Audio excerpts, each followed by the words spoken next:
බුද්ධං සරණං ගච්ඡාමි ධම්මං සරණං ගච්ඡාමි සංඝං සරණං ගච්ඡාමි ဒုတိယံ පි බුද්ධං සරණං ගච්ඡාමි ဒုတိယံ පි ධම්මං සරණං ගච්ඡාමි ဒုတိယံ පි සංඝං සරණං ගච්ඡාමි တတိယံ පි බුද්ධං සරණං ගච්ඡාමි တတိယံ පි ධම්මං සරණං ගච්ඡාමි တတိယံ පි සංඝං සරණං ගච්ඡාමි තිසරණ ගමනං සම්පුන්නං පාණාතිපාතා වේරමණී සික්ඛාපදං සමාදියාමි අදින්නාදාන වේරමණී සික්ඛාපදං සමාදියාමි කාමේසු මිච්ඡාචාරා වේරමණී සික්ඛාපදං සමාදියාමි මුසාවාදා වේරමණී සික්ඛාපදං සමාදියාමි සුරාමේරය මජ්ජපමා දත්තානා වේරමණී සික්ඛාපදං සමාදියාමි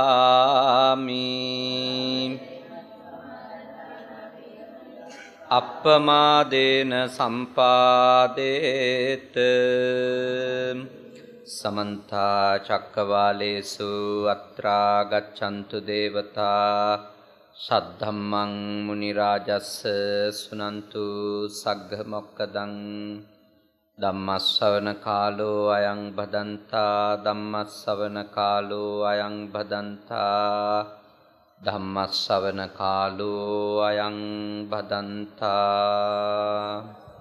නමෝ තස්ස භගවතෝ අරහතෝ සම්මා සම්බුද්දස්ස නමෝ තස්ස භගවතෝ අරහතෝ සම්මා සම්බුද්දස්ස නමෝ තස්ස භගවතෝ අරහතෝ සම්මා සම්බුද්දස්ස කන්තේච සෝවචස්සතා සමනානං ච දස්සනම් කාලේන ධම්ම සාකච්ඡා ඒතං මංගල මුත්තමං තීති.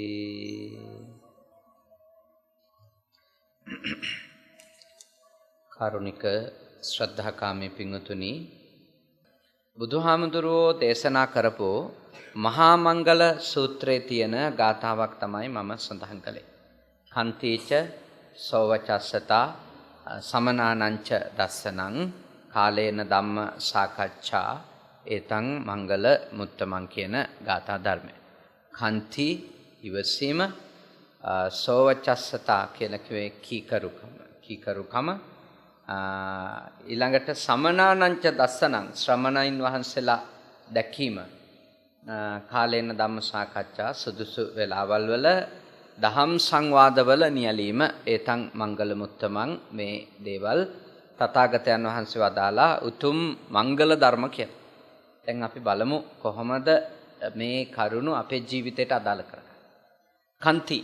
කන්ති කියන වචනේ ඔබ අහලා තියෙනවා පාරමිතා ගැන අහනකොට නේ.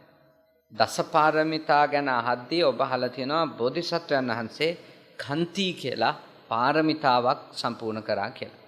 කන්ති පාරමිතා. කන්ති කියලා කිව්වේ එතන ඉවසීම කියන එක. ඉවසීම බෝධිසත්වයෝ පුහුණු වෙලා තියෙනවා පාරමී ධර්මයක් විදියට. හැබැයි ඒක පියවර තුනකින් ඉවසීම පුහුණු වෙලා තියෙනවා. කන්ති පාරමී, කන්ති උපපාරමී, කන්ති පරමත්ත පාරමී. කන්ති පාරමී, කන්ති උපපාරමී, කන්ති පරමත්ත පාරමී. ඒ කියන්නේ පියවර තුනකින් ඉවසීම පුහුණු වෙලා තියෙනවා.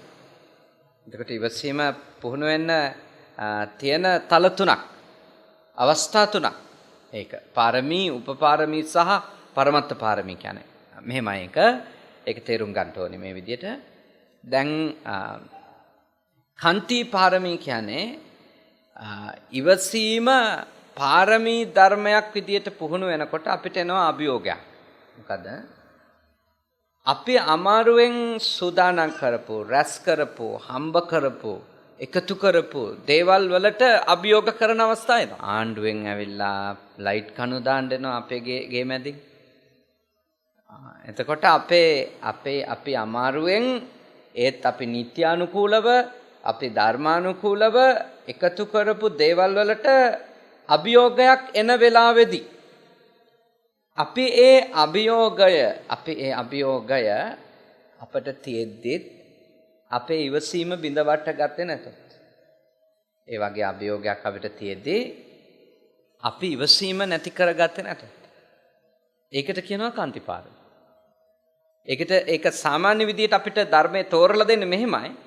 අප සතු දේවල් පරිත්‍යාග කරමින්, අප හම්බ කරපු දේවල් අතහරිමින්, පූජා කරමින් කවුරු හරි කෙනෙක් ඉවසීම පුහුණු වෙනවා නම් ඒකට කියන්නේ කාන්තිපාරමී කියලා. ඇත්තට මෙතන පරිත්‍යාග කරමින් කියන්නේ මොකක්ද? ඒවට අභියෝගයක් එන වෙලාවේදී ඒ අභියෝගය අපි එහෙම බාර ගන්නවා. ඒ ඉවසීම නැති කරගන්නේ නැහැ. ඒක අමාරු දෙයක්. අපිට ඉවසන්න පුළුවන් වෙලා තියෙන්නේ ඇත්තටම කියනනම් අපේ දේවල් වලට අභියෝග නොවන තාක්කල් විතරයි. හැබැයි ඇත්තටම අපිට ඉවසිල්ල තියෙද කියලා බලා ගන්න නම් මොකද වෙන්න ඕනේ? අපිට අභියෝගයක් එන්නම ඕනේ. නැත්නම් අපිට ඉවසිල්ල තියෙද නැද්ද කියලාවත් බලා ගන්න විදියක් නැහැ. අපේ දේපොළ වලට අභියෝගයක් එන්න ඕනේ. අපි දුක් මහන්සියෙන් අම්බ කරපුවා නේද? දානය මොනවා හරි දේවල් ටිකක් තියෙන ටික ඒ ටිකට කවුරු හරි කෙනෙක් අභියෝග කරත් එහෙම අන්න එතකොට අපට බලා ගන්න පුළුවන් අපිට පුළුවන් දෙයක් ඉවසන්න. දැන් ඔබට පැහැදිලි වෙන්න ඕනේ කන්ති පාරමී යනුකම. දැන් උපපාරමී කියන්නේ ඔයිට වඩා ටිකක් ඉහළ තලයක්. දැන් අපි හම්බ කරපු එළියෙන් අපිට රැස් කරපු දේවල් වලට ප්‍රශ්න එනකොට අපේ ද්වේෂය, ක්‍රෝධය අවදි වෙනවා. ඒ වගේ තමයි ඊට වැඩිය ලොකු නොයිවසිල්ලක් අපිට එනවා ඇඟට අත තියන්නා නේද? අපේ අතපයට හානි කරන්නව, අපේ ලේ හොල්ලන්නවොත්, අපේ ඔළුව පලන්නවොත්, ඒ කියන්නේ අපේ ශරීරයට අයිති කොටස් වලට යම්කිසි ආකාරයකට හානියක්, අභියෝගයක් කවුරු හරි කරන්න ආවොත් අර දේපල වලට අභියෝග කරනවට වඩා ඒක අපේ මනසට දැනෙන එකද නැද්ද? දැනෙන එකක්. අපිට රිදෙන එකක්. අපි ඇවිස්සෙන එකද නැද්ද? අපි ඇවිස්සෙන එකක්. අන්නේ වෙලාවෙදිත් අපි අයහපත් ක්‍රියාමාර්ගයකට නොගිහින්, අපි අයහපත් හැසිරීමකට නොගිහින් අපේ ඉවසීම පවත්ව ගත්තොත් ඒකට කියනවා කන්ති උපපාරමී. ඕකට කියනවා ශරීර අවයව දම් දෙමින් උවද ඉවසීම පුහුණු වීම. හැදින්නේ කන්ති උපපාරමී කියන්නේ ශරීර කොටස් පරිත්‍යාග කරමින් උවද, ශරීර කොටස් අතහැරෙද්දී උවත් ඉවසීම පුහුණු වීමට කියනවා කන්ති උපපාරමී. ඒක අර දේපල ධනය ධාන්‍ය අතහැරෙනවට වඩා අමාරු එකක්. ඊට පස්සේ බරපතලම එක. ඒ කියන්නේ ඉවසීමේ උපරිමය පරීක්ෂාවට ලක් වෙන්නේ අපේ ජීවිතයට අනතුරක් එන වෙලාවටනේ. අතපයට, ලේවලට, ඇහැට, කනට හානි වෙනකොටත් ඒකත් අපි බොහොම තදට ඇවිස්සෙන වෙලාවක් තමයි. නමුත් මරණවම කියන එක આવොත් නේද? අපි මෙතනින් ඉවරයි කියන එක આવොත් එතෙන්දී අපි ඊටත් වඩා අපේ මනසේ අවදිවීමක්, අකමැත්තක්, ද්වේෂයක් එනවා. අන්න ඒ ජීවිත අභියෝගෙන වෙලාවට අවයව වලට අභියෝගේ හෝ දේපල වලට අභියෝගේ නෙමෙයි, සන්තක දේට අභියෝගේ නෙමෙයි, මුළු ජීවිතේටම අභියෝගයක් පැමිණෙන අවස්ථාවේදී කවුරු හරි කෙනෙක් එයාගේ ඉවසීම නැති කරගන්නේ නැත්නම් එයාට කියනවා කන්ති පරමත්ත පාරමී පුරණ කෙනෙක්. දැන් පැහැදිලි නේද? ඒක ලේසි වැඩක් නෑ. දැන් අපිට දෙවනි සහ තුන්වෙනි එක ගැන තාම හිතන්නත් ටිකක් දුෂ්කරයි. මොකද තාම අපි ඒ වගේ අවස්ථාවක ඉවසයිද නැද්ද කියලා බලන්න කවුරුත් අපිට එහෙම ඇවිල්ලා නෑ නේ. දැන්ට තියෙන්නේ අපේ ඔය මොනවා හරි අරගන්න හදන එක, අපේ දේපල වලට ප්‍රශ්න ඇති කරන එක, ඔප්පු වලට අර එහෙම අයිතිකාරයෝ එන ඒ වගේ ඒවා විතරනේ. ඒ නිසා ඔබ ඊටාම බුද්ධිමත්, ඔබ ඊටාම ප්‍රඥාවන්තව තේරුම් ගන්න ඕනි එකක් තමයි ඉවසීම පුහුණු වෙනවා කියන්නේ සරල දෙයක් නෙමෙයි. ඒක ලොකු අභියෝගයක්. ඒක කොච්චර අභියෝගාත්මක එකක් වෙනවද කියනවා නම් ඇත්තටම අපි ඉවසනවද, ඇත්තටම අපි ඉවසන්නේ නැද්ද කියන එක පවා තීරණය වෙන්නේ අපිව පරීක්ෂණයකට ගොදුරු වුණොත් විතරයි. පරීක්ෂණයකට අපි ගොදුරු නොවි, පරීක්ෂණයකට අපි ලක් නොවි අපිට කියන්න බෑ අපි ඉවසනවද නැද්ද කියලා. අපි කාටවත් කියන්න. අපි හරි හොඳ මිනිස්සු විදියට ඉන්නේ ඇත්ත වශයෙන්ම කියනනම් අපිට අභියෝගයක් එන්නේ නැති තාක්කල් විතරයි. නේද? අපේ තාත්තට, බලයට, නේද? ධනයට, පැවැත්මට, අපේ විශ්වාසවලට අභියෝගයක් ආවොත් තමයි බලා ගන්න පුළුවන් ඇත්තටම අපි ඉවසනවා. දැන් මෙහෙම ඉන්නකොට කවුරුත් ඉවසන අය වගේද පේන්නේ නැද්ද? දැන් මේ ඉන්න විදියට ඊටාම හොඳ ඉවසිලිවන්ත අය වගේ පේනවානේ. මමත් ඒ වගේ පේනවානේ. ඔබත් ඒ වගේ පේනවා. ඒ ගොඩාක් අය මිනිස්සු ගැන එහෙම නිගමන වලට ඇවිල්ලා තියෙන මෙන්න මෙහෙම ඉන්නෝ දැකලා. ඒ කියන්නේ ඒවා ඇත්තටම කියනනම් කිසිම අවබෝධයකින් තොරව හදාගත්තු නිගමන. කිසිම නුවණකින් තොරව ආපු නිගමනනේ. මිනිස්සු සංස්කෘතික වැඩවලදී ඉන්න විදිය සහ ඇත්ත ප්‍රශ්නවලදී ඉන්න විදිය එකක්ද? නෑ, දෙකක්. සම්පූර්ණයෙන් දෙකක්. සම්පූර්ණයෙන් දෙකක්. මිනිස්සුන්ගේ ඇත්තම ස්වභාවය එළියට එන්න නම් එයාට ඇත්තම අභියෝග එන්නත් ඕනි. ඒකයි බෝධිසත්වයෝ ඇත්තම අභියෝගෙන තැන්වලදී පුහුණු වුණා. නෑ, අභියෝගේ කොච්චර බලගත්ු එකක් වුණත් මගේ මූලික මනෝභාවයේ වෙනසක් වෙන්නේ නෑයි කියන එක. ඒක තමයි කන්ති පාරමී, කන්ති උපපාරමී, කන්ති පරමත්ත පාරමී. භෞතික දේට අභියෝග ආවත්, කයේ කොටස් වලට අභියෝග ආවත්, මුළු ජීවිතේම නැති වෙන මට්ටමේ අභියෝගයක් ආවත් අපේ ඉවසීම බිඳවට ගන්නේ නැත්තම් අන්න එතෙන්ට කියනවා ඒ පාරමිතා ධර්ම ආකාර 3කින් වඩනවා කියලා. ඕකනේ කියන්නේ අර 10ක් තියෙනුනේ පාරමී.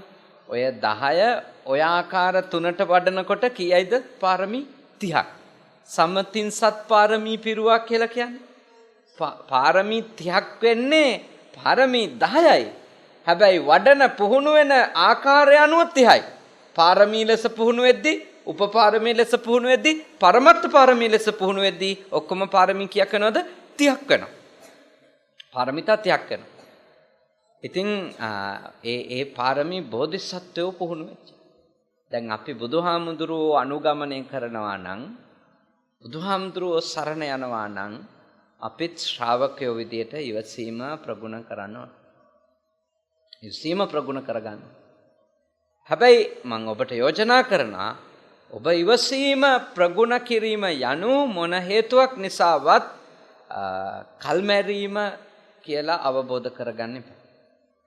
ඉවසීම ප්‍රගුණ කිරීම නම් ඔබගේ නොහැකියාව නිසා ඔබට හැකියාව ලැබෙනකම් බලා ඉඳීමක් ඉවසීම නෙමෙයි. තේරෙනවද ඒ කාරණේ? එක වෙන වාක්‍යයක් අර කාරණා තුන නෙමෙයි මේ ඒකේ තව එක පැත්තක්. මොකද ඉවසීම යනු කල්මැරීම නොවේ. ඒ තමයි වාක්‍යයක් විදිහට. දැන් බොහෝ වෙලාවට අපේ දුර්වල අයට නේ, දුර්වල අය බලවත් අයත් එක්ක හැප්පෙන්න ගියොත් අපි මොකද කියන්නේ? ඔයා ඉවසන් ඉන්න. කියනවද නැද්ද? කියනවා ඔයා ඉවසන් ඉන්න. ඔයා ඔය මිනිහත් එක්ක රණ්ඩු හදාගන්න යන්න එපා. ඔයාට පුළුවන් ද ඔය මනුස්සයා එක්ක හැප්පෙන්න. ඔයා බය වෙන්න එපා. ඔයා බය වෙන්න එපා. කොකාට 7 වාරයක් ආවොත් කාටද? තිත්තයටත් වාරයක් එයි. ඔයා ඉවසන් ඉන්න. එහෙම අපි කියනවානේ නේද? මම එතකොට ඔබෙන් අහනවා මෙහෙම ප්‍රශ්නයක්. තිත්තයා කරන්නේ ඉවසීමද කල්මැරීමද? කල්මැරීම. එතකොට අරයට අපි පුහුණු වෙන්න කියන්නේ ඉවසීමද කල්මැරීමද? කල්මැරීම. එතකොට එයාගේ අවස්ථාව ආවට පස්සේ එයා සහ ඒ කියන්නේ අපි කියමුකෝ තිත්තයාගේ වාරය ආවට පස්සේ තිත්තයාගේ හැසිරීම කොකාගේ හැසිරීමට වඩා යහපත් වෙයිද? නෑ. යහපත් වෙන්නේ නෑ. එතකොට එයා ඉවසීමක් වැනි උතුම් ධර්මයක් පුහුණු වෙච්ච කෙනෙක්ද? නෑ. පැහැදිලිද? ඒ කියන්නේ අපි කාටවත් හරි නොකිව යුතුයි ඔයාට අවස්ථාව වෙනකන් ඉවසන්න කියලා. ඒක ඉවසීම නෙමෙයි. ඒකට කියන්නේ කල් ගැනීම. වේලාව ගැනීම නේ. ඇත්තටම කිව්ව කපටි වීම. ඇත්තටම කිව්ව කපටි වීම. අපි ගොඩාක් වෙලාවට පුහුණු වෙලා තියෙන ඉවසීමට වඩා කපටි වීම. කපටි වීම. සල්ලි නැති අය කල් මරනවා. මම සල්ලි හම්බ වෙච්ච දවසක බලා ගන්නවා. නේ.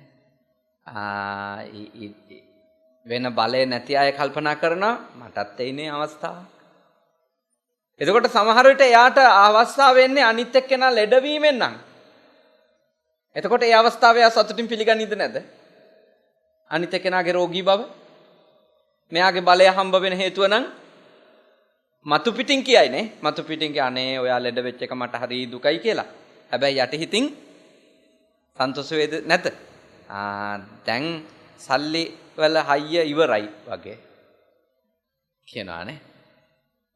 කෝ අර ඉස්සර තිබිච්ච කට අහනවානේ.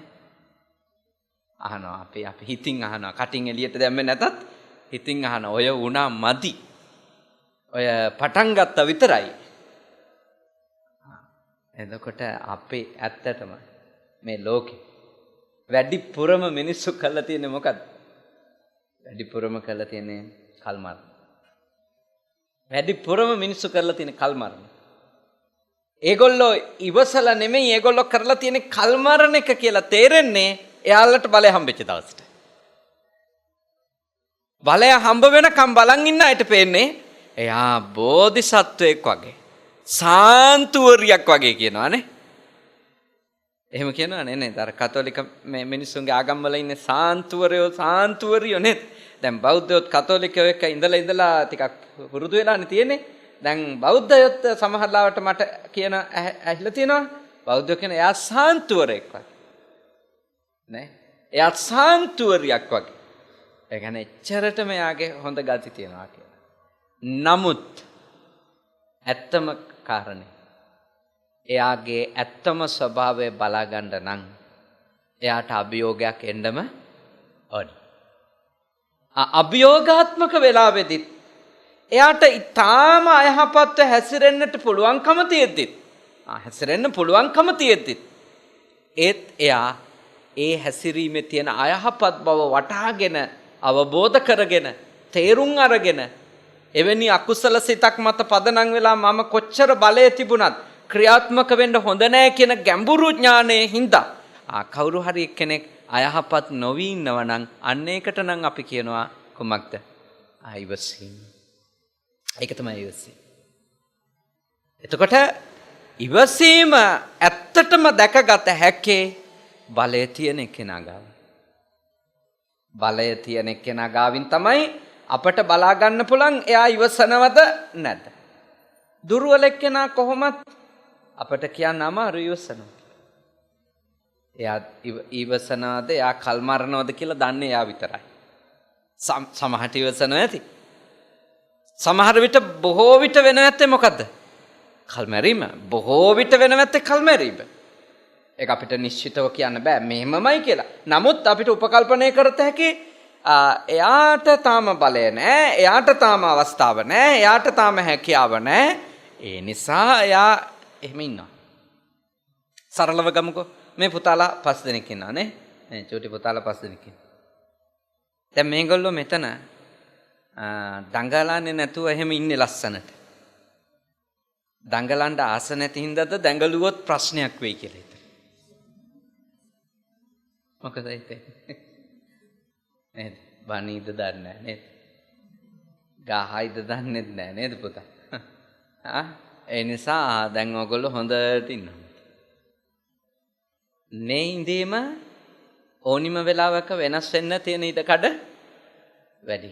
ඒගොල්ලන්ට තේරුනොත් එහෙම ටිකක් වෙලා යනකොට නෑ මෙතන එහෙම බනින පාටක් නෑ වගේ කියලා. නේද? මෙතන ටොකුවනින පාටක් නෑ වගේ කියලා තේරුනොත් සමහරට ඒගොල්ලන්ගේ ස්වභාවික එක එළියට එනවා. ස්වභාවික එක තමයි මෙහෙම ඉන්න කැමති නැති එක. හැබැයි දැන් මේ දරුවෝ මෙතන මේ විදියට ඉන්නවා එයාලගේ නොහැකියාව ඇත.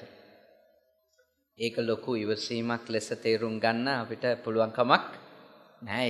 ඒක බලයකට මේ වෙලාවේ තියෙන අඩුම මේ මහා පිරිසට යටත් වීමක්. තේරුණාද ඒක? හැබැයි මෙතන ඉන්න වැඩිහිටියෙක් මෙහෙම වාඩි වෙලා ඉන්නේ නේ. මෙතන එක වයස් මට්ටම් වල එක දැනුගත්කම් නේද? නේ ඔබ මෙතන වාඩි වෙලා ඉන්නේ මෙහෙම බිම බයක් ඇතුළේද? නෑ. ඔබ මෙහෙම වාඩි වෙලා නොහිටියොත් ඔබට ප්‍රශ්න ඇති කරනවද කවුරුත්? නෑ. එහෙම කාටවත් ඇති කරන්න බෑ. නමුත් ඔබ වාඩි වෙලා ඉන්නේ. මේ වෙන දේ ගැන අවබෝධය.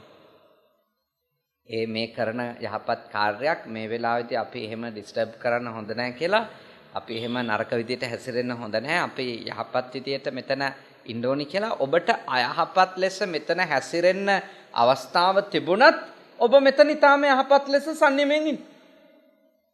එතකොට ඒ බලය තියෙද්දි යහපත් වීම තමයි සැබෑ ඉවසීම.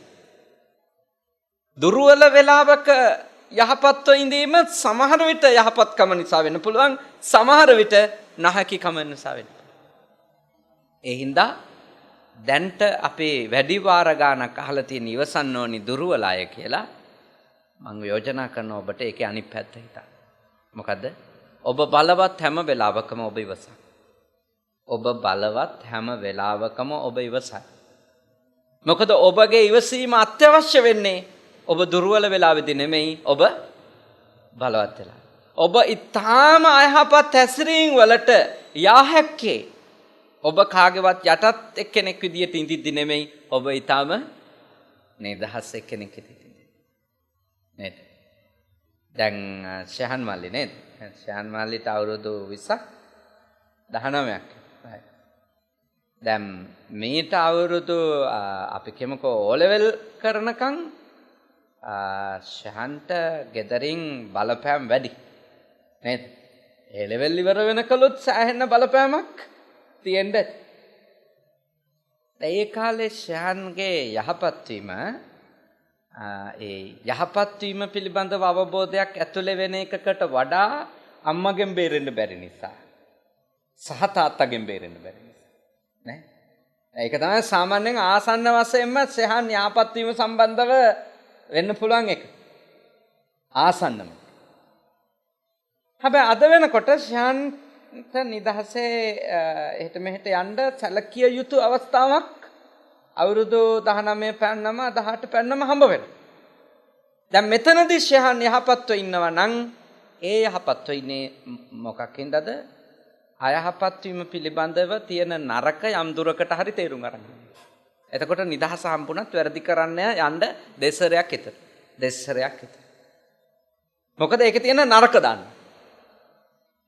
දැන් මේ යහපත් බව අවබෝධය වැඩි වෙන්න මොකක් වෙන්න ඕනිද? වාදනය වෙන්න. එතකොට තමයි එයා ඉවසීමෙන් එයාගේ හැඟීම් එක්ක වැඩ කරන කෙනෙක් කියලා කියන්න පුළුවන්. ඉවසීමෙන් එයාගේ හැඟීම් එක්ක වැඩ කරනවා. ඉවසීමෙන්. කියන්නේ ඔබ ඉවසීමෙන් ඔබේ හැඟීම් එක්ක වැඩ කරන තරහ විතර නෙවෙයි ඉවසන්න ඕනේ. තරහ විතරනේ අපිට එන ආසාව ඉවසන්න ඕනේ. අපිට එන මෝහය ඉවස ගන්න ඕනේ. අපිට එන ඊර්ෂ්‍යාව ඉවස ගන්න ඕනේ. තරහ විතර නෙවෙයි ඉවසන්න ඕනේ. ගොඩක් වෙලාවට අපි ඉවසීම හරියට නිකන් තරහේ අනිත් පැත්ත වගේ හිතන් ඉන්නේ නේ. තරහයට ප්‍රතිවිරුද්ධව කරන්න ඕනි එක තමයි ඉවසිල්ල වගේ හිතන්. නමුත් ඉවසන්න ඕනි තරහ විතරක් නෙමෙයි. දැන් ආසාව ඉවසගත්තේ නැතොත් මොකද වෙන්නේ? ආසාව ඉවසගත්තේ නැතොත් අපිට කාගේ හරි අපි මෙහි ආවනේ අද. ඔන්න දැන් අපි ඇවිල්ලා අපි ඉන්නකොට අපිට පේනවා ලස්සන ඔරලොස්සුවක්. ඒකයි මේ ගෙදර අයට. මේ ඔරලොස්සුව දකිනකොට අපිට ආස හිතෙනවා. ආසාව ඉවසගත්තේ නැතොත් මොකද වෙන්නේ? අපි යන ගමන් හිමින් උස්සන් යනවා මේක. තේරුණානේ? ඒ කියන්නේ ආසාව ඉවසගත්තේ නැතොත් අපි හොරෙක් වෙනවා. අනුන්ට අයිති ස්ත්‍රියක් ගැන, අනුන්ට අයිති පිරිමියෙක් ගැන අපිට කාමුක ආසාවක් ගැන. අපි ආසාව ඉවසගත්තේ නැතොත් කාමිත්‍යාචාරය. කාමිත්‍යාචාරය. වැරදි විදියට ඒ ආශාව ඉෂ්ට කරගන්න අපි පෙළඹවීම කරන්න යනවා. හෝ අපි පෙළඹෙනවා. එතකොට ඉවස ගන්න ඕනි තරහ විතරද? නෑ. අපි ඉවස ගන්න ඕනේ ආසාව. අපිට එන ආසාවල් ඉවසගත්තේ නැති වුණනම් අපි පස්පව් කරනවා. දස අකුසල් කරනවා. සම්මා දිට්ඨි සූත්‍රයේ උතුම් සරියුත් මහරහතන් වහන්සේ අපිට දේශනා කරනවා අපි දස අකුසල්ම කරන්න පුළුවන් කුමක් මුල් වෙලාද? ලෝභය කියන අකුසල මූලයෙන්. එහෙනම් ආසාව තණ්හාව කියන සිත නිසා අපි දස අකුසල්ම කරන්න පුළුවන්. සම්මා දිට්ඨි සූත්‍රයේ මජ්ක්‍ධිම නිකායේ තියෙන්නේ අරන් කියවනේ එහි පෙන්නනවා දස අකුසල්ම කරන්න පුළුවන් කෙනෙක් අකුසල මූලය හරියට අවබෝධ කරගෙන ඉවසුවේ නැත. ඒක හිත හදුවේ නැතොත් තණ්හාව නිසා බොරු කියනවා, තණ්හාව නිසා කේලම් කියනවා, තණ්හාව නිසා පරුස වචන කියනවා, තණ්හාව නිසා හිස් වචන කියනවා, තණ්හාව නිසා හොරකම් කරනවා, තණ්හාව නිසා ප්‍රාණඝාත කරනවා, තණ්හාව නිසා කාම මිත්‍යාචාරයට යනවා, තණ්හාව වැඩි වෙන්න අනුන්ගේවටත් ආස වෙනවා, තණ්හාව වැඩි වෙන්න තමන්ට වඩා බලවත් අය අභියෝග කරගන්න බෑ නම් එයා නැති වේවා මැරේවා කිය හිත ඉන්නවා, අද නැතුවට හෙට මැරෙයි කියලා හිතනවා. තණ්හාව වැඩි වුණා මොකද මැරුණම නම් ඒක හම්බෙන්නේ එයා හිත ඉන්නවා මෙයා ඉවරුනොත් ඉවරයි මේ ප්‍රශ්නේ ඉවරයි. එහෙම හිත ඉන්න මිනිස්සු තණ්හාව වැඩි වුණා. තණ්හාව වැඩි වුණා ඊළඟට භයානකම එක තමයි මොනවා කරත් පවු නැහැ කියලා හිතනවා. තණ්හාව වැඩි වුණාම මිනිස්සුන්ට හිතන එකක් තමයි මොනවා කරත් පවු නැහැ. මොනවා කරලා හරි අපිට ඉන්න පුළුවන් මොන පවුද? මොකද ආසාව වැඩි වුණා අපේ ලිමිට් එක හොයාගන්න බෑ අපිට. එතකොට ඔබට වැටහෙන්න ඕනේ බුද්ධ ධර්මයට අනුව ඔබට වැටහෙන්න ඕනේ ඉවසන්න තියෙන්නේ තරහ විතරක්. තරහත් ඉවසන්න ඕනේ. තරහ ප්‍රධාන. මොකද තරහ ඉවස ගන්න කියන එකට හේතුවක් තියෙනවා. ආනන්තරීය පාප කර්ම තියෙන්නේ. මොනවද? බුදුහාමුදුරු කෙනෙක්ගේ ඇඟේ ලේ හොලවන එක, රහතන් වහන්සේ කෙනෙක් මරණ එක, සංඝයා ભેද කරන එක, අම්මා මරණ එක, තාත්තා මරණ එක, අන්න ඒ ආනන්තරීය පාප කර්ම කරද්දී ප්‍රධාන චෛතසිකය වෙන්නේ කුමක්ද? ද්වේෂය. තරහෙන් දරුණු ක්‍රෝධෙන් වෛරෙන් තමයි එහෙම කරන්න පුළුවන්. ඒ පහ. ඒක හුදෙක් ලෝභය හින්දාම වෙනව නෙමෙයි. ලෝභයත් මුල් වෙලා තියෙන පුළුවන්.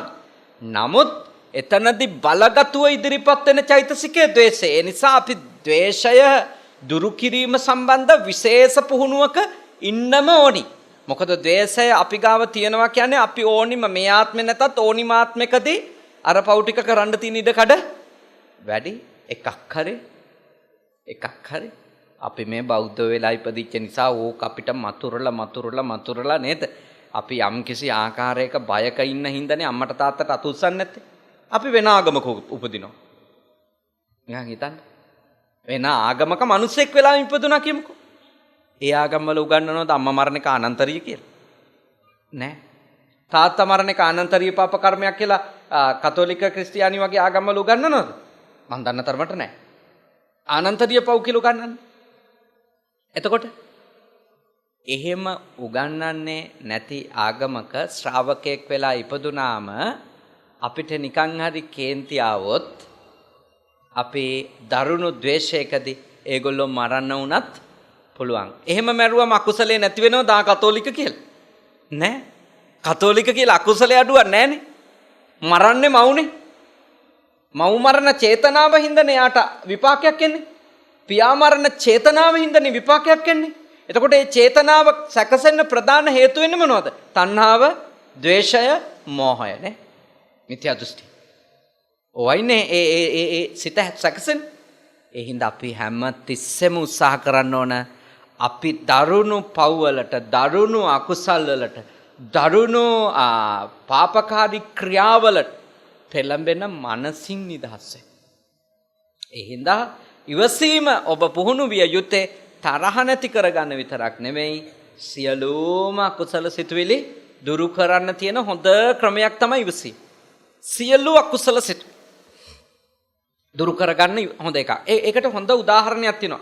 මජ්ක්‍ධිම නිකායේ තියෙන දෙවනි සූත්‍රය මූලපණ්ණාසකේ. දෙවනි සූත්‍රය සබ්බාසව සූත්‍රය අහලා ඇතිනේ. සබ්බාසව සූත්‍රය භාග්‍යවතුන් වහන්සේ දේශනා කරන්නේ සියලුම ආශ්‍රව දුරු කරගන්න ක්‍රම 7ක්. ඒ කියන්නේ අපේ සියලුම හැඟීම්, සියලුම කෙලෙස්, සියලුම සිතුවිලි නරක ඒවා නැති කරගන්න තියෙන ක්‍රම 7ක්. සබ්බාසව සූත්‍රයේ තියෙනවා. අරගෙන කියවන්න. ඒක කියවනවට වඩා ලේසි සබ්බාසව සූත්‍රයෙන් කියපු බණක් අහන එකනේ. සබ්බාසව සූත්‍රයෙන් හොඳ දේශනා කරලා තියෙනවා සාමින්හන්සලා කීප නමක්ම. උදාහරණයක් විදිහට මම ඔබට කිව්වොතින් එහෙම අහන්න පුළුවන් පිටිකල ගුණරත්න හාමුදුරුවන්ගේ වටින දේශනාවක් තියෙනවා සබ්බාසව සූත්‍රයෙන් ඔබට අහන්න පුළුවන්. මං හිතන්නේ උඩුදුම්බර කාශ්‍යප සායනන්සෙත් සබ්බාසව සූත්‍රයෙන් තාම වටින දේශනාවක් කරලා තියෙනවා මං අහලා තියෙනවා. ඊළඟට දොළොස්වර උදිත තීර සායනන්සේ සබ්බාසව සූත්‍රයෙන් දේශනා කරලා තියෙනවා. මම YouTube එකේ මං අහපුවා. මං ඔබට යෝජනා කරනවා ඔබට පුළුවන් අහන්න. ඔබට පුළුවන් ඒ සූත්‍රය හරි ලස්සනට අපිට පෙන්වනවා. ඒ සූත්‍රය අපිට ලස්සනට කියලා දෙනවා කොහොමද ආශ්‍රව දුරු කරගන්න බුදුහාඳුරෝ යෝජනා කරපු ක්‍රම 7ක් තියෙනවා. එයින් එකක් තමයි මොකද්ද? ඉවසීමෙන් ප්‍රහීන කිරීම. අදිවාසනා 5ක්. ඉවසීමෙන් දුරු කිරීම. එතකොට ඉවසීමෙන් දුරු කරගන්න කියන්නේ එක ආශ්‍රවයක්ද?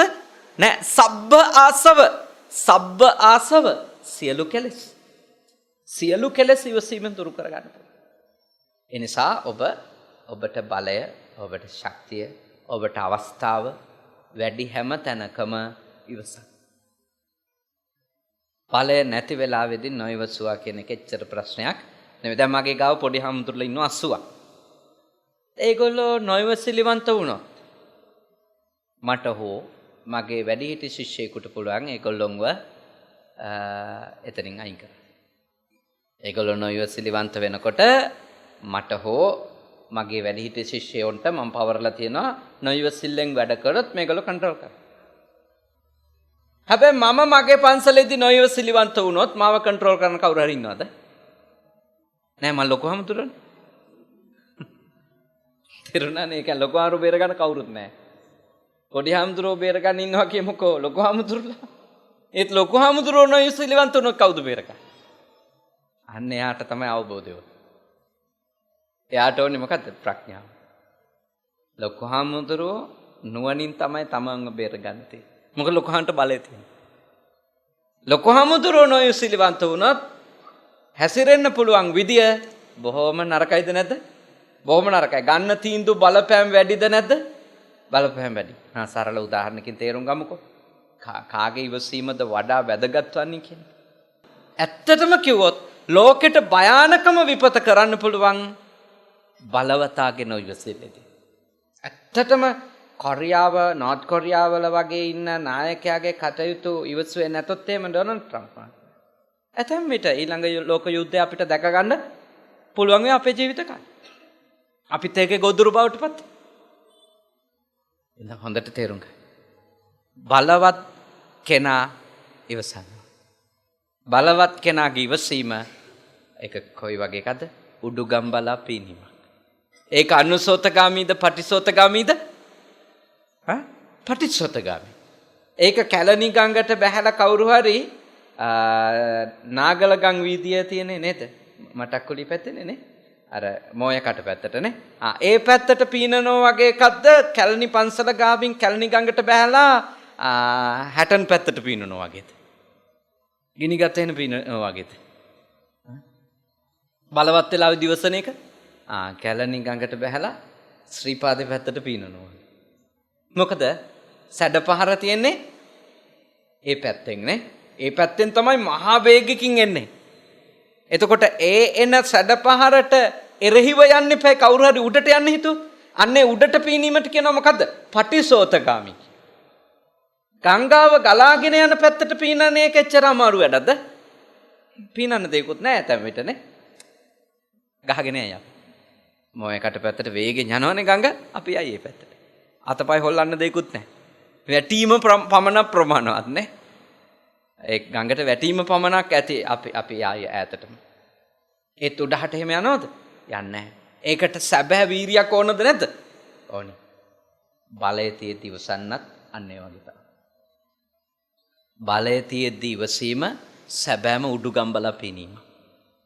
දුර්වල වෙලාවේදී ඉවසීම ගඟ ගලන පැත්තටම යෑමක්. ඒක එච්චර අමාරු නෑ. ඒක හරි ලේසි. දුර්වල වෙලාවෙ ඉවසන එක සරල දෙයක්. මොකද ඒකට අමුතු වීරියක් ඕනේ නෑ. Taman දුර්වලයි කියලා දන්න එකම ඇතිද මදිද? හොඳටම. ඒ නිසා ඔබ ඇත්තටම ඔබ බලවත් වෙලාවේදී කන්ති කියන ධර්මයේ පොඩ. තන ඔබයි දන්නේ නේ? වෙලාව ඔබයි දන්නේ. මොකද ඔබ බලවත් වෙලාව කියන්නේ ඔබට නරකම අකුසල් ටික කරගන්න පුළුවන් වෙලාව. මේ තවත් උදාහරණයකින් කිව්වොත් ඒක තව තේරෙනවා. දැන් මෙතනදිත් අපි ඉවසීම තියාගන්න ඕන ප්‍රාණඝාත නොකරන්න අදරයට කාමර දොර වැහුවට පස්සේ. මధుරෙක් ඇවිල්ලා කනකොට ඔබ ඉවසන්න ඕනේ. මෙතෙන්දිට කාමර දොර වැහුවට පස්සේ. අන්න හරි කාමරේ දොර වැහුවට පස්සේ මොකද හේතුව? හේතුව තමයි එතන ඔබට දැන් නිඳා කරන්න කවුරුත් නෑ කාමරේ දොර වහලා තියෙනවා. ඔබ මధుරව මරණ බව අනිත් අයට පේන්නෙත් නෑ. ඔබට සම්පූර්ණ බලය තියෙද නැත? සම්පූර්ණ බලය තියෙනවා. ඔබ 99%ක්ම මරන්න ඉඩකඩ වැඩිද නැද්ද? වැඩි. දැන් ඒ වෙලාවේ ඔබ අකුසලෙන් වළක්වන එකම හේතුව මොකද්ද? කර්මයයි කර්මඵලයයි ගැන තියෙන අවබෝධින්ද ඉවසන එකනේ. දැන් මෙතනදී ඒ වගේ කර්මය කර්මඵලය ඕවා හිතන්න ඕනද? මෙතනදී නෑ. මෙතනදී ඔබ ඉබේම පාලනය වෙනවා. මොකද හේතුව? හාමුදුරුවෝ දැක්කොත් හොඳ නෑ. එච්චරයි. ඒ කියන්නේ ඔබව පාලනය වෙන හේතුවක් මෙතන තියෙනවා. ඔබව පාලනය වෙන හේතුවක් මෙතන තියෙනවානේ. හාමුදුරු කෙනෙක්. ඊළඟට ඔබව පාලනය වෙන සිතුවිල්ලක් මෙතන ඇති වෙලා තියෙනවා. සංස්කෘතික සිතුවිල්ලක්. පන්සිල් අරගෙන ඉන්න වෙලාවේ ප්‍රාණඝාත කරන්නේ නැත. බණ අහන වෙලාවේ සත්තු මරන්නේ නැත. සංස්කෘතික සිතුවිලි නේ. ආගමික සිතුවිලි. ඒවයි බලයට දැන් ඔබ යටත්. හැබැයි මේ වෙලාවේ ඔබ නොයිවසුවත් ඔය ටික හින්දා ඔබ මේ වෙලාවේ ප්‍රාණඝාත කරන්නේ නැහැ. ඔබට බලය තිබුණා. ඒක ගහන්න පුළුවන් වුණාට ගහන්න නැහැ. වෙන බලයකට ඔබ යටත්. හැබැයි ඔබ එවැනි බලයකට යටත් නැති වෙලාව තමයි පුද්ගලික වෙලාව. තනියෙන් ඉන්න වෙලාව නේ. තනියෙන් ඉන්න වෙලාව. කාමරේ දොර වහපු වෙලාව. ඒ වෙලාවේදී ඔබ ප්‍රාණඝාතයක් කරන්නේ නැතුව ඉන්නවා නම් ඒකට හේතුව තමයි ඔබ ඒක අයහපත් බව තේරුම් අරගෙනද නැද්ද? තේරුම් අරගෙන. ඒක කරන්න. මොන තත්ත්වය ඇතුළේවත් ඒක කරන්නේ නැහැ. මොකද ඒක ඔබ අයහපත් කියලා පිළිගන්න. ඒක ඔබ විශ්වාස කරන ඒක අයහපත්. එච්චරයි. දැන් ඔබට වැටහෙන්න ඕන එක දෙයක්. මොකද්ද? ඉවසීම නම් අවබෝධයයි. ඉවසීම තහවුරු වෙන්නේ අවබෝධය වාදනය වෙන ප්‍රමාණය මත. ඒ කියන්නේ යමක් නරක ඇයි කියලා අවබෝධ වෙන තරමට කොච්චර අවස්ථාවක් අපි ඒක කරන්නේ නැහැ. ඒක තමයි ඉවසීම. එතකොට ඒ ඉවසීම බයක් ඇතුලේ, තැති ගැනීමක් ඇතුලේ, නැහැකියාවක් ඇතුලේ, වෙන ප්‍රශ්නයක් ඇතුලේ වෙන දෙයක් නෙවෙයි. තේරුම් ගැනීම. තේරුම් ගත්ත අය කොච්චර අවස්ථා යෙදුනත් ගැටෙන්නේ නැහැ. එයා ඉවසන්. හැබැයි ඒ ඉවසිල්ල නොතේරුම් ගත්ත අය හිතන්නේ කොහොමද? නොතේරුම් ගත්ත අය හිතනවා එයාට බලය තියෙද්දිත් එයා ගැටෙන්නේ නැති වුණාම මහා පෞරුෂයක් තියෙනවා කියලාද? කිසිම පෞරුෂයක් නැහැයි කියලාද? කිසිම පෞරුෂයක් නැහැයි කියලා නේ. එහෙම කොන්කරන. ඒ නොතේරුම් ගත්ත මිනිස්සුන්ගේ ඒගොල්ලෝ හිතනවා බලය තියෙන මිනිහා ගැටෙන්න ඕන. ඒගොල්ලෝ එහෙම හිතනවා. බලය තියෙන වෙලාවේ ඇයි නොගැටෙන්නේ කියලා අහනවා. ඒත් බලය තියෙන මිනිහා ශිෂ්ට මිනිහෙක් නම් තමයි ගැටෙන්නේ. බලය තියෙන මිනිහා අවබෝධයෙන් ඉන්න මිනිහෙක් නම් එයා ගැටෙන්නේ. ඒක අනුවණයට තේරෙන කාරණයක් නෙමෙයි. එයා හිතන්නේ බලය තියෙන වෙලාවේ රණ්ඩු වෙන්න. මොකද චූටි කාලේ ඉඳලා බහුතරයකට උගන්වලා තියෙන්නේ ලොකු උණන් අවව පුළුවන්. නේද? එහෙමනේ උගන්වන්නේ නේද? ගොඩාක් ඒවා ලොකු උණන් පුළුවන්. දැම්ම ඔයාට බෑ. ඉතින් එතකොට ගොඩකගේ ඔළුවට ගිහින් තියෙන අදහස මොකද්ද? ලොකු නම් අපිට ඕන අයහපතක් කරන්න පුළුවන්. ඒකනේ මිනිහ තැනකට යන්න අයහපත් වෙන්නේ අපේ රටට. මේ පොඩි කාලේ හොඳට තැනකට ගියපු නැති කාලේ හරි සීලාචාරව ඉඳපු මිනිස්සු තැනකට ගියපු ගමන් අසීලාචාර වෙනව දැකලා තියෙද? දැකලා තියෙනවානේ. අනේ මේ හොඳට ඉඳපු ප්‍රාදේශ සභා මන්ත්‍රී කෙනෙක් උනන් දඟලන හැටි බලන්න. නිකම් රට පහකට වැඩක් ඇති තනතුරක් යන්නේ. ප්‍රාදේශ සභා මන්ත්‍රී කොහොමද දඟලින්නේ? හැමෝම නෙමෙයි. අපි දකින්නනේ. පළාත් සභා පාර්ලිමේන්තු කියන්නේ. ඒ මොකද හේතුව? එයාගේ ඔළුවට මේ සංස්කෘතිය ඇතුලේ මේ සංස්කෘතිය කියන්නේ බෞද්ධ සංස්කෘතිය නෙමෙයි. මේ රටේ මිනිස්සු හදාගත්තු සංස්කෘතිය. ඒක ඇතුලේ ඔළුවට චූටි කාලේ ඉඳලා දාලා තියෙනවා. ඔයා තැනකට ගියාම ඔයාට පුළුවන් ඕම හැසිරෙන්න. ඒකනේ අපි අපේ රටේ මිනිස්සු මන්ත්‍රීතුමා රෝන් සයිඩ් යනකොට සැලියුට් ගහලා සාමාන්‍ය මිනිහෙක් යනකොට බයින්. මන්ත්‍රීතුමා රෝන් සයිඩ් යනකොට පාරේ නේ අනිත් පැත්තෙන් යනකොට කඩාගෙන මිනිස්සු සැලියුට් ගහනවා. දැකලා ඇතිනේ? අත්තුස්සනවා ජය වේවා කියනවා නේ. ඒ කියන්නේ යන්නේ රෝන් සයිඩ්. සාමාන්‍ය මිනිහෙක් යනකොට මොකද වෙන්නේ? සාමාන්‍ය මිනිහෙක් වැරදි පැත්තෙන් ගියොත් පොලිසියත් අල්ලනවා. මිනිස්සුත් බයිනවද නැත? පිස්සෙද්ද කොහෙදයි කියන්නේ. බලය තියෙන වෙලාවට ගියොත් පිස්සෙක් කියන්නේ. දැන් ඒකෙන් තේරෙනවා නේද අපේ සමාජය ඉවසන්න ඕනි මිනිස්සු කියලා අඳුරගෙන තියෙන්නේ කවුද? නොහැකිය අය. දුර්වල අය. හයියක් නැති මිනිස්සු තමයි ඉවසන්න ඕනි කියලා ඉගෙනගෙන තියෙන්නේ. ඒ නිසා හැම මිනිහෙක්ම මේ යුගයේ උත්සාහ කරන්නේ මොකද්ද? තැනකට එන්න. ඒ තැනකට එන්න තියෙන ආසාව ඇතුලේ ඊළඟට ඒක ඇතුලේ තියෙන කතාව තමයි මොකද්ද? එයා දන්නවා මටත් අර විදියට නටන්න පුළුවන් මාත් තැනකට ආව. ඒක තමයි අපේ රටේ ඇත්ත. ඒකයි තැනකට එන මිනිහා අසීලාචාර මිනිහෙක්. එනිසා මේ දරුවන්ට හරි කියලා දෙන්න මේවා කියලා දෙන්නේ ඒකයි මම. මේ දරුවන්ට හරි කියලා දෙන්න අපේ තැනකට යන්න තමයි ශිෂ්ට වෙන්නේ. අපි දුර්වල වෙලාවේ ශිෂ්ට වෙලා ඉන්නේ අවබෝධයෙන් නෙමෙයි බයට. ඒත් අපි බලවත් වෙලාවේදී තමයි තැනකට ගියාම තමයි අපිට අයහපත් ලෙස හැසිරෙන්නම බැරි.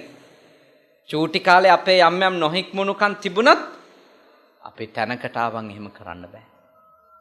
අපි ලොකු වෙන්න හික්මෙන්න ඕන. අපි වයසින් මෝරන්න උගත්කම් වැඩි වෙන්න ධනය බලය අපිට ලැබෙන්න මොකද හික්මෙන්න ඕන. එහෙම නොහික්මුමෙන් වැඩ කරන තත්ත්වයට ආවොත් මේ රටේ මිනිස්සු තැනකට යන එක ගැන අපි බය වෙන්න ඕනිද නැද්ද? බය වෙන්න ඕනි. ඇයි? කවුරුත් හිතාගෙන ඉන්නේ තැනකට ගියාම ඕන එකක් කරන්න පුළුවන් කියලා නේ. එතකොට හොඳම දේ තමයි මිනිස්සු තැනකට යන්නේ නැතුව තුන්වෙනි ලෝකෙ නෙමෙයි හතරවෙනි ලෝකෙ වගේ ඉන්න එක හොඳයි. එයි මේ රටේ මිනිස්සුන්ගේ ඔළුවේ වැඩ කරොත් අපි තැනකට ගියාම අපිට පුළුවන් අපිට ඕන එකක් කරන්න. එහෙම ඕන එකක් කරන්න බෑ. එහෙම කිරීම තැනකට ගියපු අය එහෙම කිරීම මහා විපත් ගෙනල්ලා දෙනවද නැද්ද? මහා විපත් ගෙනල්ලා දෙනවා. දුර්වල කෙනෙක් එහෙම කළොත් පාලනය කරන්න පොලිසිය හරි ඉන්නවා. බලවත් අය කරන වැරදි පාලනය කරන පොලිසියක්වත් නැති වෙලාවල් තියෙනවා. ඒ හින්දා ඔබ පුහුණු වෙන්න පුද්ගලිකව ඔබට බලය තියෙන හැම තැනම කන්ති ඉවසන්න. ඉවසන්න. බලය තියෙන හැම තැනම ඉවසන්න. ඇයි ඉවසන්න ඕනේ? ඒ හැසිරීමේ තියෙන නරක අවබෝධ කරගන්න. අපි කියමුකෝ පාරේ අපි ඉවසිල්ලෙන් යන්න ඕනියයි. පාරේ නොඉවසිල්ලෙන් යන එක වැරදි. පාරේ අපි નિયમિત මන්තිරුවේ යන්න ඕනි. ඇයි? ඒ වැරදි මන්තිරුවේ ගියොත් ඒ එන මිනිස්සුත් අමාරුවේ වැටලා අපිත් අමාරුවේ වැටලා ලොකු ප්‍රශ්නයක් එනවා. ඉතින් අපිට එච්චර හදිසියක් තියෙනවා මොකද කරන්න ඕනේ? ටිකක් වේලපහින් එන්න ඕනේ. එච්චරයි කරන්න තියෙන්නේ. කොච්චර බලය තිබුණත් අපි කරන්න ඕනේ ඒකනේ. දැන් මම දන්නවා මෙතන නාවින්න කියලා. නාවින්න වුණත් මම අතුරුගිරි ඉඳලා එනකොට එන්න පුළුවන් ප්‍රශ්න අභියෝග දන්න හින්දා මං 4:10ට පිටත් වුණා. මම මේ වලට 4:45ට ඉන්න ඔය බෝධිකාව. මං හරියටම 4:45ට එතනට. ඒ හින්දා මට මෙතන 5:10ක් තියලා බණ පටන් ගන්න පුළුවන්. දැන් මම බලය තියනවා කියලා මට ඕන විදියට යන්න බෑනේ. එහෙම කරොත් ඒක අශිෂ්ටකම. ඒක බෞද්ධකම නෙමෙයි. අපිට බලය තියෙනකොට අපිට හැකියාව තියෙනකොට අපි ඉවසන්න ඕනේ. ඒකින්ද දුර්වලකමේ ප්‍රතිඵලයක් ලෙස ඉවසීම වෙනුවට අද ඔබ ඉගෙන ගත්ත මොකද්ද? බලවත්කමේ. මොන බලවත්කමේද? ප්‍රඥාවේ බලවත්කම. ඥානයේ බලවත්කමනේ. තේරුම් ගත්තු එකේ වැඩි බව නිසා ඉවසනවා. ඒකයි කියන්නේ අර පැරණි කවිය තියෙන ඉවසන දන රුපු යුදයට ජය කොඩියනේ. සතුරෝ දිනන්න ඕනි නම් මොකක් කරන්න ඕනිද කියලා කියන්නේ ඉවසන්න. ඉවසන අය එක්ක සතුරන්ට දිගටම ගැටෙන්න බැරුව. සතුරෝ පරදිනවා. සතුරු පරදිනවා කියන අතහැරලා දාන්න. ඒ කියන්නේ ඔබේ අඛණ්ඩ ඉවසීම සතුරෙකුට පරාජයක් ගෙනල්ලා දෙනවා. ඒක කෙටි කාලීනව ගණන් හදන කෙනෙකුට අනුව නම් නෑ ඒක එහෙම නෙමෙයි. නමුත් දීර්ඝ කාලීනව බැලුවොත් බුද්ධිමත්ව බැලුවොත් ඇත්තටම කිව්වොත් ඉවසන එක්කෙනා තමයි ජයග්‍රාහකයා. ඉවසන එක්කෙනා දිනපු එක්කෙනා. ඒ නිසා ඒක තේරුණා. දෙවෙනි එක සෝවචස්සතා. දෙවෙනි එක සෝවචස්සත මම ඒක විනාඩි 5කින් කියලා මගේ පැය ඉවරයි බණ නිම කරනවා. සෝවචස්සත කියන්නේ කීකරුකම. කීකරු භාවය. දැන් සාමාන්‍යයෙන් කීකරු වෙන්න කියන්නේ අපේ ළමයින්ට කියනවානේ. පුතාලට කියනවා නේද කීකරු වෙන්න කියලා. අම්මට කීකරු වෙන්න, තාත්තට කීකරු වෙන්න, ගුරුවරුන්ට කීකරු වෙන්න එහෙම වෙන්න ඕනේ. කීකරු වෙන්න ඕන. අපි ඉගෙන ගන්න කාලේ කීකරු වීම අනිවාර්යයිද නැද්ද? අනිවාර්යයි. අනිවාර්යයි. මොකද අපිට සමහර තේරෙන්නේ නැති ඒවා අම්මන්ට තේරෙනවා. තාත්තට තේරෙනවා. ගුරුතුමා දේවල් තේරුම් අරන් ඉන්නේ. අපිට හොඳ නැති ඒවා තමයි පයි කියන්නේ. හොඳ ඒවා තමයි කරන්න කියන්නේ. එතකොට අපි වැඩි හිටියට ගුරුවරයාට ස්වාමීන් වහන්සේට අම්මට තාත්තට කීකරු වෙන්න ඕනේද නැද්ද? කීකරු වෙන්න ඕන. ඒකෙන් කියනවාද කීකරු බව කියන එක පුහුණු වෙන්න තියෙන ළමයි විතරයි කියලා. නෑ. වැඩි හිටියෝ වෙච්ච අපිත් කීකරු වෙන්න. අපිත් කීකරු වෙන්න. මොකද ඔබේ ගාව ධර්මයට විනයට කීකරු කමක් නැති වුණොත් ගුණ යහපත්කම් වලට කීකරු වීමක් නැති වුණොත් ළමයින්ට වඩා භයානක වැරදි කරන්න පුළුවන් කවුද? වැඩි හිටියෝ. අර ඉවසීම වගේමයි නේ. ඉවසීම වගේමයි. දැන් අපිට බලය, හැකියාව, තනතුරු, ධනය මේ ඔක්කොම තියෙද්දී අපි නීතියට අකීකරු වුණොත්. අපි සම්ප්‍රදායට අකීකරු වුණොත්. රීතියට අකීකරු වුණොත් නේ. මේ අකීකරුකම අපිට පළවෙනියටම විනාශ ගෙනල්ලා දෙනවා. ඊළඟට අපි නිසා තව පිරිසකටත් විනාශයක් වෙනවා. ඒ නිසා කවදාකවත් හිතන්න එපා කීකරු වෙන්න තියෙන පොඩි අයට ලොකු අයට කීකරු වෙන්න දෙයක් නැහැ කියලා. පොඩි අය ලොකු අයට කීකරු වීම ඇත්තටම කිව්වොත් මේ බය නැහැ. ඇත්තටම කිව්වොත් බය. යටත් වීම. ඒක නිවැරදි කීකරුකමක්. සැබෑ කීකරුකම නම් යමක් අයහපත් බව අවබෝධ කරගත්තට පස්සේ දිවිහිමියෙන් මැරෙන තුරා ඒ දේ නොකිරීමයි. සැබෑ කීකරුකම නම් යමක් යහපත් කියලා අවබෝධ කරගත්තට පස්සේ ඒ දෙය ජීවිතේ පුරාම කිරීමයි. අකුසලයේ ලෙස අඳුරගත්ත මේකෙන් වෙන්වීමත් කීකරුකම, කුසලයේ කියලා අවබෝධ කරගත්තට පස්සේ ඒ තුල දිගටම පුහුණු වීමත් කීකරුකම. එතකොට කීකරු වෙන්න වයසක් තියනවද? නෑ 87 දිත් අපේ උපාසිකාවට කීකරු වෙන්න තියෙනවා. මොකටද? සබ්බ පාපස්සා කරනන්නේ. සියලු පව් නොකර ඉඳීමට කීකරු වෙන්න. කුසලස්ස උපසම්පදා. කුසලයන් දියුණු කරා. සමාධි තත්වයන් ඇතුළු කුසලයන් දියුණු කරන්න හිත කීකරු කරන්න. ඒ කුසල මාර්ගයට කීකරු වෙන්න එපා. කීකරු වෙන්න. ඊළඟට සචිත්ත පරියෝදපණං හිත දමනය කර ගැනීමේ වැඩපිළිවෙලටත් ප්‍රඥාවටත් කීකරු වෙන්න. ඒ කීකරුකම ඇතුලේ ඔය කියන ආධ්‍යාත්මික තල තුනටම යන්න පුළුවන්ද බැරිද? යන්න පුළුවන්. එතකොට වයසක් තියෙද කීකරු වෙන්න? නෑ. 87 දිත් ධර්ම මාර්ගයට කීකරු වුණොත් ධර්ම මාර්ගයේ යෑම නිසා ප්‍රතිඵලයක් එයා ලබා ගන්න. අවුරුදු 30 වුණත් 100 වුණත් බලය තියෙන වෙලාවේ ධර්මයට විනයට කීකරු එක්කෙනාට යහපත් ප්‍රතිඵල හම්බෙනවා. එහෙනම් කීකරු වෙන්න වයසක් නැහැ. පොඩි කාලෙදි කීකරු වෙන්න කියන්නේ ඒගොල්ලන්ට අනිවාර්යයෙන්ම ළමයෙක් විදියට ඉන්න කාලයක් තියෙන අවුරුදු 20ක් වෙනකන් සාමාන්‍ය නීතියෙන් 18ක් වෙනකන් දෙමව්පියන්ගේ යටතේ තමයි දරුවෝ හැදෙන්න ඕනේ. ඒක නීතියනේ. රටෙත් නීතිය එක. ඕනෝනේව කරන්න බෑ. ඕනෝන තැන යන්න බෑ. ඕනෝන විදියට අඳින්න බෑ. ඕනෝන විදියට හැසිරෙන්න බෑ. නීතියෙන් බෑ. එහෙම වැරදි විදියට අවුරුදු 15 දී 16 දී ළමයෙක් හැසිරුණොත් ඇත්තටම ඕන්නම් අම්මලට පුළුවන් පොලිසියට කෝල් කරලා පරිවාසයට දාන්න. ඕන්නම් පුළුවන්. මොකද එහෙම ළමයෙක් පවතින නීතියට ළමයෙකුට අයිති නැති දේවල් භුක්ති විඳින මට්ටමට ගියොත් පවතින නීතියට පටහැනිව ගියොත් ඒවට කියන්නේ මොකද්ද? ළමා අපචාර. ළමා අපචාර. දැන් ගොඩක් මිනිස්සුන්ට ළමා අපචාරයි අපයෝජනයි පැටලිලා තියෙනවා. ළමා අපචාර කියන්නේ ළමයෙක් කරන වැරදි. ළමයෙක් පවතින නීතියට රීතියට පටහැනිව වැඩ කරනවා නම් ඒවට කියනවා මොකද්ද? ළමා අපචාර. ඒව කරොත් දඬුවම හම්බෙන්නේ කාටද? ළමයට. ළමා අපයෝජන කියන්නේ මොනවද? වැඩිහිටියෙක් විසින් ළමයෙකුට කරන වැරදි. කායිකව හෝ වෙනත් විදිහකට එයා කරන වැරදි. ඒක තමයි අපයෝජන. ළමයෙක් අපයෝජනය කිරීම අපරාධයක්. ඒක දඬුවම් හම්බෙන එක. ඒ වගේම ළමයෙක් වැරදි ලෙස හැසිරීමත් දඬුවම් ලැබෙන එක. කොටින්ම එයා අම්මා ගාව තියනවද තාත්තා ගාව තියනවද නැත්නම් පරිවාස දෙපාර්තමේන්තුවේ යටතට යවලා පුනරුත්ථාපනයට යවනවද කියන එක තීන්දුව කරන්නේ කවුද? දිසා විනිසුරු. එච්චරට ළමා අපචාර වලට දඬුවම් තියෙනවා. දැන් ගොඩාක් අය අපේ ළමයි දන්නේ නැහැ ඒ තත්ත්වයක් එහෙම තියෙනවා කියලා රටේ.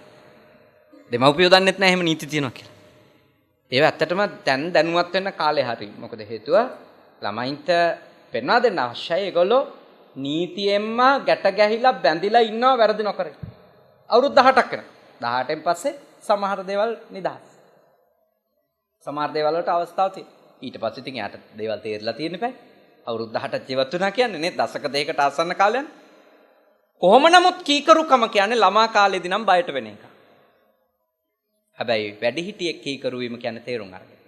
මම පව් නොකර ඉන්නවා නම් ඒකේ අදහස තමයි මොකද්ද? මම ධර්මයට කීකරුයි, විනයට කීකරුයි. හැබැයි ඒ කීකරුකම මගේ ඇවිල්ලා තියෙන්නේ කොහොමද? පවෙහි තියෙන විපාක පිළිබඳව අවබෝධය. පව් නොකර හිටියොත් ලැබෙන ආනිසංස පිළිබඳව අවබෝධය. අනේ අවබෝධය අපේ කීකරුකම සදාකාලික. දැන් ආයේ අපිට අපිව කීකරුද නැද්ද කියලා හොයන්න බලන්න කෙනෙක් නැහැ. ඒක බලා ගන්න ඕනේ කවුද? තමන්මයි. මම ධර්මයට කීකරුද? මං විනයට කීකරුද? අවුරුදු 18 පෙන්නත් පස්සේ අපි ගැන බලා ගන්නවා. අපව බලන්න කවුරු බුදුහාමුදුරු බලන් ඉන්නේ නැහැ. වෙන දෙවිවරු කවුරුවක් බලන් ඉන්නේ අපි දිහා. අපි තමයි බලාගන්නේ. අත්ත දීපා විහෙරත භික්කවේ අත්ත සරණා න අනඤ්‍ය සරණා. සිංහලෙන් කවියක් කියන්නේ තමා හිසට තමා අතමය සෙවණැල්ල නේ. තමන් බලා ගන්න ඕන තමන් ගැන. ඒක තමයි නියම කීකරුකම. පොඩි කාලේදී අපේ චූටි දූල පුතාලත් හොඳට අම්මා තාත්තා කියන දේ අහන් ඉන්න ඕන. ඊට විරුද්ධ වැඩ කරන්න නැතුව ඉන්න ඕන. එතකොට තමයි හොඳට ඉගෙනගෙන තැනකට එන්න පුළුවන්. තේරුණා නේද? ඒක තේරුම් ගන්න ළමා කාලේ තියෙනවා. නමුත් එහෙමයි කියලා අපිට ළමයින්ට ඒක බෝල් එකක් විදියට පාස් කරන්න බෑ. අපි ළමයින්ට කිව්වොත් සුවචෝචස්ස ඕගොල්ලොන්ට තමයි. සෝවචස්සත අපිට නෙමෙයි. ඒ ඕගොල්ලොන්ට. එහෙම කියන්න ගියොත් අපි මේ ධර්මයේ පුහුණු වෙන එක නවතිනවද නැද්ද? නවතිනවා. මාත් කීකරු වෙන්න ඕනේ මේ ළමයිත් කීකරු වෙන්න. මාත් කීකරු වෙන්න ඕන මගේ පොඩි හඳුලත් කීකරු වෙන්න. කොමකටද කීකරු වෙන්නේ? වැරදි දේ නොකර ඉඳීමටයි, නිවැරදි දේ කිරීමටයි. ඒ ඇති. වැරදි දේ නොකර ඉන්න කීකරු වෙන්න ඕනේ, නිවැරදි දේ කරන්න කීකරු වෙන්න ඕනේ. හරි. ප්‍රමාණවත්. ෆැක්ට් ඉගෙන ගත්තනේ ධර්ම කරුණු දෙකක් ඉගෙන ගන්න. කන්ති ගැන පූර්ණ අවබෝධයක් ලබා ගත්ත ඉවසීම කියන්නේ මොකක්ද කියලා. දෙක සෝවචස්සතා ගැනත් සැලකිය යුතු අවබෝධයක් ලබා. කීකරුයි. ආකාසට්ටා ච බුම්මට්ටා දේවානාගා මහිත්‍තිකා පුඤ්ඤන්තං අනුම් චිරන් රක්칸තු ශාසනං ආකාසට්ටා ච බුම්මට්ටා දේවානාගා පුඤ්ඤන්තං අනුමෝදිත්වා චිරන් රක්칸තු දේශනං ආකාසට්ටා ච බුම්මට්ටා දේවානාගා පුඤ්ඤන්තං අනුමෝදිත්වා චිරන් රක්칸තු මම් පරම්ති තී කවුරුත් වන්දනා කරන්ට අභිවාදන සීලිස නිච්ඡං වද්දා පචායිනෝ චත්තාරෝ ධම්මා වඩ්ඩන්ති ආයුවන්නෝ සුඛං බලං ආයුරාෝග්‍ය සම්පatti සග්ග සම්පatti මේවච අතෝ නිබ්බාන සම්පatti මිනාතේ සමිජ්ජතු. හැම දිනාටම තුනුරුවන්ගේ අනන්ත ගුණ බලයෙන් යහපතක්ම වේවා.